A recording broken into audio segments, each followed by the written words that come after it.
Olá, meu nome é Vinícius Diniz e vamos continuar com o ciclo de pré-palestras da Liga de Trauma Dental e do projeto Trauma Zero. Bom, eu irei abordar o tema aumento de coroa clínica em dentes anteriores traumatizados, a indicação, o planejamento e a abordagem cirúrgica, porque é muito comum no dia a dia clínico, né, os traumas virem associados com a necessidade de uma cirurgia periodontal. Muitas pessoas, quando pensam na parte do trauma, pensam bastante na parte da dentística, da endodontia, do manejo de restaurações, tratamento endodôntico, mas muitas pessoas, infelizmente, acabam esquecendo a parte periodontal, que é tão importante quanto e não pode ser deixada de lado. Então, os traumas, eles são uma grande causa de perda da estrutura coronária, especialmente nos dentes anteriores e superiores. Ainda mais quando temos pacientes classe 2, que apresentam uma maior vestibularização desses elementos. E isso compromete tanto a função, a estética e a qualidade de vida dos pacientes, afetando a autoestima. Em muitos casos, as fraturas elas estendem para a região subgengival, fazendo assim com que seja mais difícil a gente conseguir realizar restaurações e reabilitações protéticas, né? Então, a cirurgia de aumento de coroa, ela é um procedimento que ela vai possibilitar a exposição da estrutura dentária saudável e respeitar o espaço supracrestal dos tecidos aderidos e favorecer o estabelecimento de um adequado efeito férula, ou Ferruli Effect do inglês. Mas o que é esse efeito férula? O efeito férula é quando se deixa aproximadamente 2 milímetros de dentina saudável para favorecer a futura restauração ou reabilitação protética e evitar a possível fratura do elemento protético elemento protético da restauração que será feita posteriormente. E quando a cirurgia periodontal ela é corretamente indicada e planejada, essa técnica vai contribuir para o sucesso restaurador, para a manutenção da saúde periodontal também e para a longevidade do elemento dental. Bom, a definição do aumento de coroa é que ele é um procedimento cirúrgico, né, periodontal, que vai promover a exposição da estrutura dentária saudável por meio do reposicionamento apical dos tecidos moles, podendo estar associado ou não à remodelação óssea, porque nem sempre o aumento de coroa clínico será necessário ser acompanhado da remodelação óssea. E dois conceitos que são muito importantes nesse contexto do aumento de coroa clínico e que é muito confundido no cotidiano é sobre a osteotomia e a osteoplastia. A osteotomia é quando há a remodelação óssea a nível de altura, quando retira-se osso a ponto de deixar e visando buscar o efeito férula, né? Buscando deixar 2 milímetros de dentina saudável, deixar uma altura de 2 milímetros de dentina saudável, e enquanto a osteoplastia ela é a remodelação óssea em volume, né? Dependendo do fenótipo gengival do paciente, dependendo do fenótipo de osso do paciente, às vezes se faz necessário, né, a remodelação óssea, a osteoplastia, não mexendo em altura, mas sim em volume de osso, né?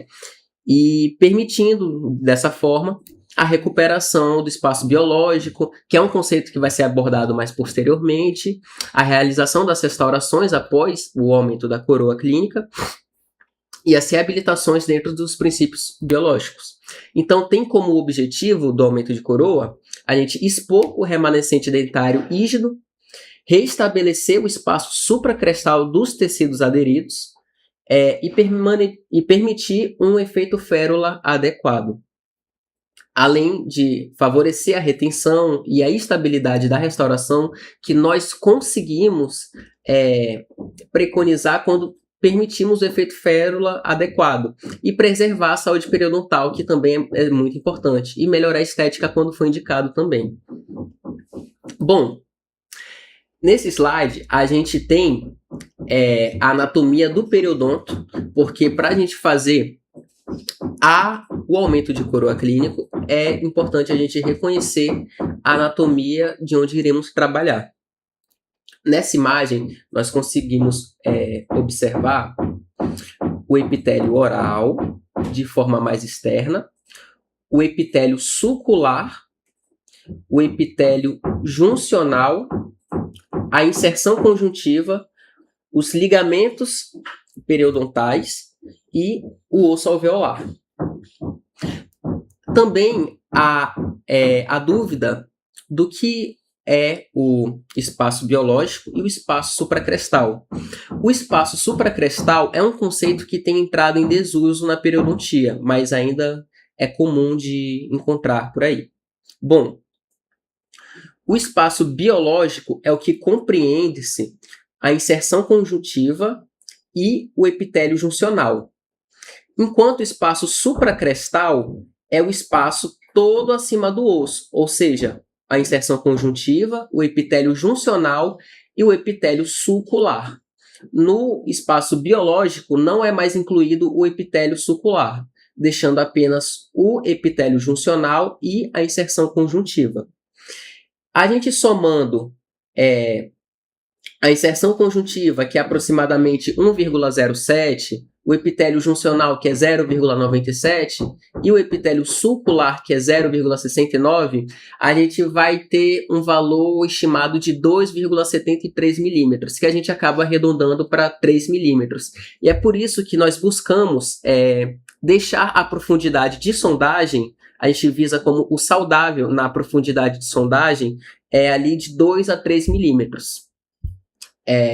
Em cirurgias de aumento de coroa clínica em dentes posteriores, geralmente se compreende que a profundidade de sondagem é visada em 2 milímetros e em dentes anteriores pode ser deixada de 2 a 3 milímetros, dependendo do caso. Bom, nesse contexto aqui, a gente consegue observar agora a anatomia da gengiva numa visão coronal. A gente consegue observar as estruturas anatômicas que são importantes para a estética durante o aumento de coroa clínica. Nós conseguimos observar essa linha branca superior, que seria a junção mucogengival, que vai dividir a mucosa alveolar e a gengiva inserida. E essa linha inferior aqui branca seria a ranhura gengival, que vai separar a gengiva inserida da gengiva marginal livre, né? A gengiva marginal livre é aquela que não é colada no osso e que quando nós conseguimos jatear com ar, ela se move um pouquinho. Nós temos aqui a papila interdental, que são essas projeções triangulares nos espaços interproximais. O zênite gengival, que é essa porção superior na parte coronal do dente. E são essas estruturas que são importantes e são, junto com a anatomia do periodonto, são visadas durante uma cirurgia de aumento de coroa clínica. Bom, as indicações para uma cirurgia de aumento de coroa e contraindicações para a cirurgia. Bom, fraturas coronárias ou coronorradiculares que têm a extensão subgengival são geralmente indicadas para a cirurgia, pois a gente precisa expor o tecido saudável que está remanescente naquele elemento dental. A necessidade da obtenção do efeito de férula para restaurações e próteses também, né? Lembrando que seria o efeito férula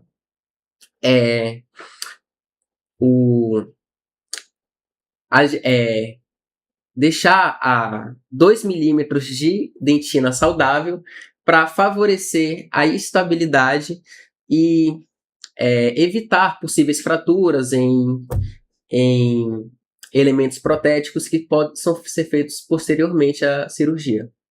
A violação do espaço supracrestal dos tecidos aderidos, quando o caso ele viola o espaço supracrestal, o espaço biológico, se faz necessário a cirurgia de aumento de coroa clínico com geralmente a osteotomia. A gente retira aquele osso em altura e estabelece um novo espaço supracrestal. Os dentes com remanescente coronário insuficiente para retenção restauradora, né? Quando aquele remanescente coronário está insuficiente para reter uma restauração, se faz necessário o aumento de coroa clínica para que consigamos buscar uma retenção maior na dentina que está subgengival e favorecer uma retenção para uma restauração ou uma possível prótese, e correção do sorriso gengival, que é uma indicação estética em casos selecionados. Às vezes, casos que a pessoa apresenta um sorriso gengival, que tem, quando sorri, um fenótipo de gengiva mais crescido, e às vezes até incomoda, geralmente são indicações para o aumento de coroa clínica. E a adequação do término cervical para procedimentos restauradores e protéticos, quando se faz necessário uma restauração ou uma prótese fixa e não se consegue observar o término cervical, que é muito importante para o respeito do periodonto, às vezes se é necessário também uma cirurgia de aumento de coroa clínica para a gente observar aquele término e favorecer e poder realizar uma adaptação correta. E agora as contraindicações, né? Quando a raiz residual é insuficiente para manter uma relação favorável, geralmente é contraindicado para o aumento de coroa clínica, porque geralmente acaba tendo uma proporção de coroa raiz inadequada após a cirurgia. E a raiz ela é super importante para suportar a força mastigatória. E quando nós não obedecemos essa proporção e temos uma raiz residual insuficiente para manter uma boa relação coroa-raiz, geralmente não se é recomendado a gente fazer o aumento de coroa clínica. Quando a pessoa tem um prognóstico periodontal desfavorável, ela apresenta casos de periodontite, podendo ter uma periodontite mais agressiva, mais avançada, tendo mobilidade dentária, nesses casos não é indicado o aumento de coroa clínica devido ao prognóstico periodontal daquele paciente, como, por exemplo, a mobilidade dentária acentuada ou até a perda óssea severa, pois aquele elemento dentário não consegue suportar forças mastigatórias. E se há outros tratamentos alternativos, por exemplo, a extrusão ortodôntica, às vezes não é necessário a gente fazer o aumento de coroa clínica, submeter o paciente a uma cirurgia, quando aquele elemento dentário pode ser extruído de forma ortodôntica. Bom, o planejamento cirúrgico para uma cirurgia de aumento de coroa, quando esse caso for adequado, vai consistir em 3 fatores: a avaliação clínica, a avaliação radiográfica e o planejamento restaurador. A avaliação clínica consiste em avaliar aquele remanescente coronário, a sondagem, se a sondagem se faz favorável ao aumento de coroa clínica, o biotipo gengival daquela pessoa, né? As pessoas que têm um biotipo gengival mais espesso, geralmente são mais favoráveis para cirurgias de coroa clínica do que pessoas que têm um biotipo gengival mais fino, pois favorece mais a recessão gengival nesses casos. E a presença da gengiva queratinizada. A gengiva queratinizada é muito importante para o aumento de coroa clínica, e ela é muito mais comum de encontrar em pacientes que têm um biotipo gengival mais espesso. Agora, no aspecto da avaliação radiográfica, o comprimento radicular e a relação coroa-raiz são elementos importantes para a gente observar antes do aumento de coroa clínica. O comprimento radicular e a relação coroa-raiz são aspectos que devemos observar para a gente obter a gente obedecer à proporção, né, coroa-raiz, pois a raiz é o que vai suportar as forças mastigatórias que aquele dente vai sofrer posteriormente, né? Então, é uma proporção que deve ser respeitada para que não haja intercorrências posteriormente. A crista óssea, ela deve ser observada também, até para a gente avaliar se vai ser necessário a, a osteotomia ou osteoplastia. Vale ressaltar que o padrão ouro para a radiografia é a tomografia, pois a gente consegue observar tanto em altura quanto em espessura o osso alveolar, e a anatomia radicular também, em casos que vão ser necessárias a osteorremodelação. Agora, o planejamento restaurador,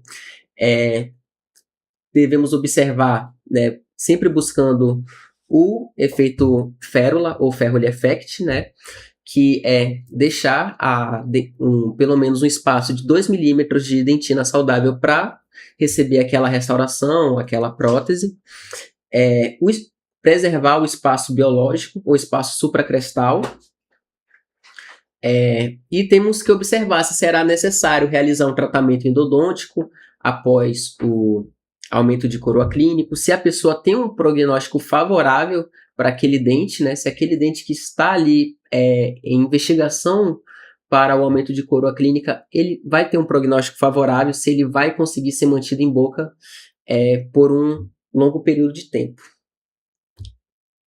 Bom, esse aqui foi um caso clínico que foi abordado no trauma.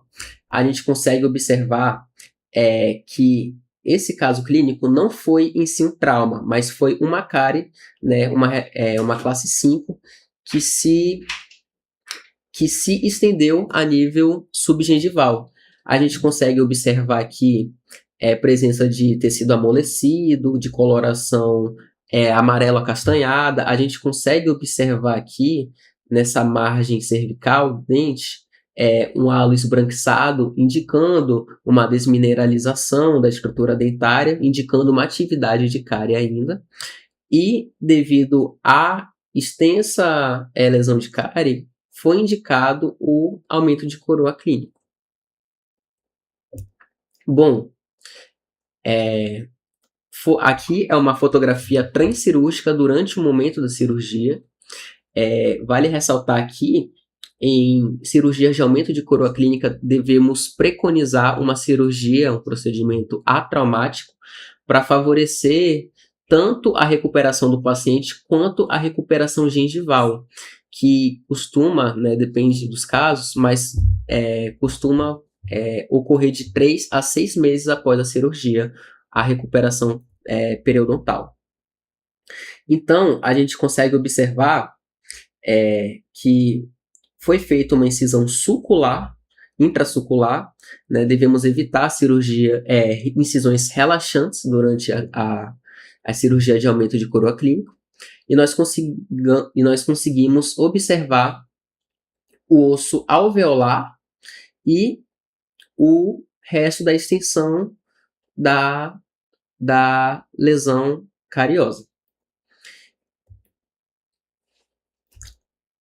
A gente consegue observar que foi removido o tecido cariado, e aqui é uma dentina já esclerosada, que está com uma consistência endurecida, e ela tem aqui aproximadamente 2 a 3 milímetros de espaço de dentina sadia, favorecendo o efeito de férula, né? Podendo fazer uma restauração em resina composta, e foi feita uma restauração em resina composta de forma direta, transcirurgicamente. Essa aqui foi a restauração que foi feita em resina composta após a cirurgia de aumento de coroa clínica, né? Verdade, vale ressaltar que foi feita uma osteorremodelação, no caso foi feita a osteotomia, para a gente conseguir observar o resto do elemento dentário e conseguir favorecer a recuperação e preservar o espaço supracrestal. Então, essa aqui foi a restauração que foi feita após a osteotomia, e foi feita em resina composta, e essa aqui foi o aspecto dela após o acabamento e polimento, e foi feito a sutura em 8, né, que é com fio de nylon 5,0. E aqui foi uma outra foto que foi tirada, né, mas você consegue observar que foi uma cirurgia atraumática, sem necessidade de incisão relaxante, uma cirurgia que o aspecto gengival pós-cirúrgico já apresenta estar bom, e que por volta dos 3, 6 meses vai ter um prognóstico gengival muito bom, né?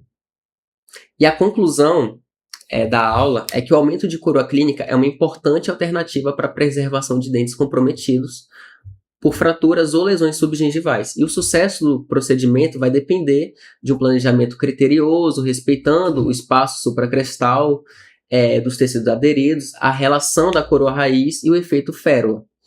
A integração entre a periodontia, a endodontia, a dentística e prótese é essencial para um tratamento previsível e duradouro.